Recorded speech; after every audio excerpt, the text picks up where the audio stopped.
আমার কথা শুনে হামিদ তার মালিকের কাছ থেকে 10 মিনিটের সময় চেয়ে নেয়। এরপর দুইজন মিলে চলে যায় মার্কেটের পিছনে থাকা একটি টং দোকানে। চায়ের অর্ডার দিয়ে দুইজন দুটো সিগারেট ধরাই। এরপর আমি হামিদকে শুরু থেকে শেষ অবধি সবটা খুলে বলি। হামিদ আমার পুরো কথা শুনে থ হয়ে যায়। হওয়ারই কথা, যে কেউই হবে, যেমন আপনারা হচ্ছেন এতদিন।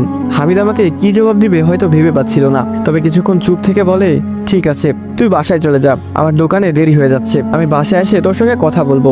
হামিদের কথায় আমিও উঠে যাই। হামিদ চলে যায় দোকানে, আর আমি যাই টিএসসির মোড়ে। বাসায় এখন একা গেলে সমস্যা হবে, সেই জিন আমাকে একা পেলে ভালোভাবেই ধরে। এখানে সময় কাটিয়ে সন্ধ্যার আগে বাসায় যাওয়ার সিদ্ধান্ত নিয়েছি। অনেকেই হয়তো দেখেছেন টিএসসির মোড়ে যে একটা বট গাছ আছে সেটিকে। এর আগে আমি যতবার এখানে এসে সময় কাটিয়েছি তখন অন্য কিছুই অনুভব করিনি।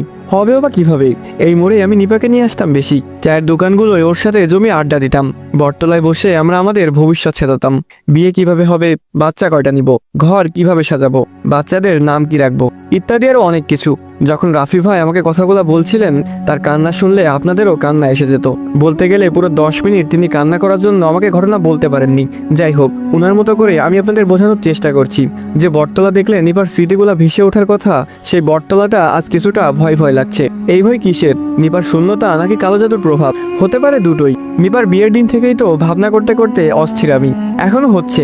ভাবনা করেই সন্ধ্যা নামাবো। কয়েক ঘন্টা বসে থাকার পর আমার নজরে আটকে যায় একটা অস্বাভাবিক ঘটনা। হয়তো ভাবছেন বটতলায় জিন দেখতে পেয়েছি। না, জিন না, নিপাকে দেখতে পাচ্ছিলাম। আমি স্পষ্ট দেখতে পাচ্ছিলাম নিপা একা বসে আছে, চেহারা ফ্যাকাশে হয়ে আছে,